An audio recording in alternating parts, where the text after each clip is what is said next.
Psychological advertising was an important innovation that changed the face of American culture drastically. Beginning in the 1880s, the messages that the advertisements conveyed became more manipulative. Throughout history, advertising has seemed to mirror the scale of industry. Before the Industrial Revolution, advertisements were very straightforward, showing the product and text. They were not the flashy billboards we know today. Advertising as we know it stemmed from the need for consumers during the Industrial Age. As new products were rapidly produced, new methods of advertising were necessary to keep consumer spirit high. Thus, psychological advertising slowly began its evolution.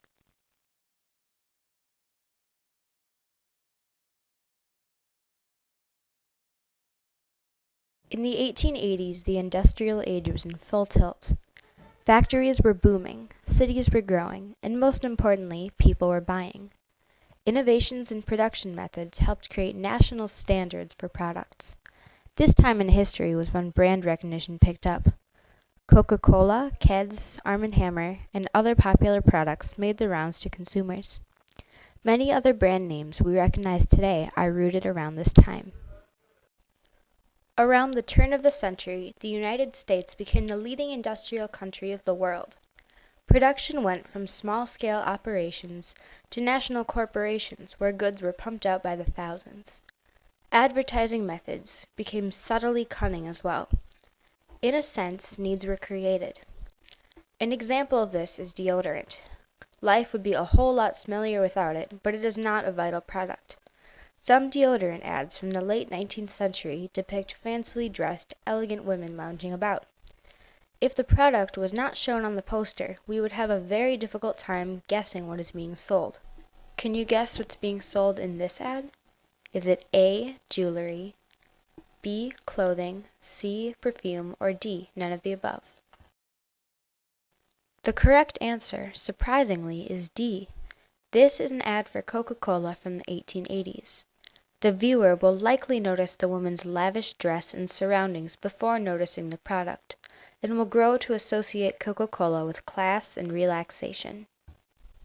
During these boom years, manufacturers seized an opportunity to produce convenience and leisure items. This included fancy cigars, so-called complexion soaps, and popular brand products such as Coca-Cola. Many people had extra money, and advertising companies took advantage of this. Ads began appealing specifically to a certain group, such as the housewife. Many of these ads showed images of a happy family, like this Campbell's soup advertisement. Much like the deodorant ad, this subtly suggests that a happy family can be achieved in part by buying a certain kind of soup.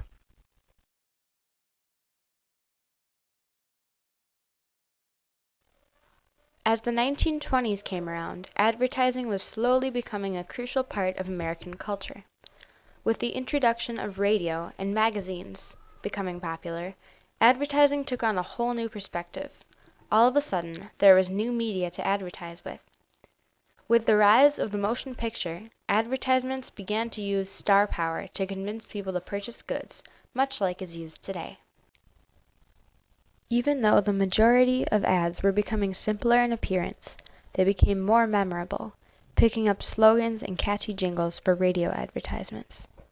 In the following radio advertisement clip from the early 20s, a character from a radio show is backstage, talking to her maid about her soap. The conversation is obviously scripted. It could convince listeners to purchase the soap, not just because it's a high-quality product, but because an icon is advocating it. This is an example of psychological advertising. And now, before the overture to the second act of the Gibson family, let's step backstage and look in on Sally Gibson and Hilda, her maid, who is helping Sally change for the next scene. Quick, Hilda, hold this dress. I've never been so excited in all my life. It's really wonderful, isn't it, Miss Sally? Too wonderful. That scene in the garden. It made me think of Henry, Miss Sally. Miss Sally, if I had your complexion, do you suppose Henry would... What, Hilda? Help me, what's wrong with my face, Miss Sally? So Those red blotches just won't go away. Soap, probably. What kind are you using? Some beauty soap, I suppose. Yes, Miss Sally. That one that promises radiant beauty, glamorous youth, irresistible loveliness. Oh, Miss Sally, I had hoped Henry would... Yes, so did I once. And then I learned the truth. Hilda, you can't feed the pores of your skin with beauty oils or mysterious ingredients. No. And many highly perfumed, prettily colored soaps contain fatty acids and free alkali that really irritate and harm your skin. But, Miss Sally... My doctor recommended Avery. He says all any soap can do is cleanse.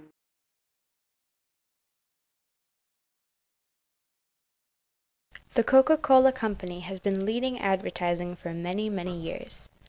John Pemberton, a pharmacist, mixed up the first batch in 1886 and sold it in a pharmacy for 5 cents a glass. Customers approved, and Coke was on its way to fame. Asa Candler, who took over the business when Pemberton died, began an aggressive advertising campaign, featuring singers on ads and giving out coupons for free tastes. Coca-Cola became somewhat of a craze, and the company continued to grow. Now, they own over 400 brands. It seems you can't go anywhere without seeing some reference to Coca-Cola. They are the perfect example of psychological advertising.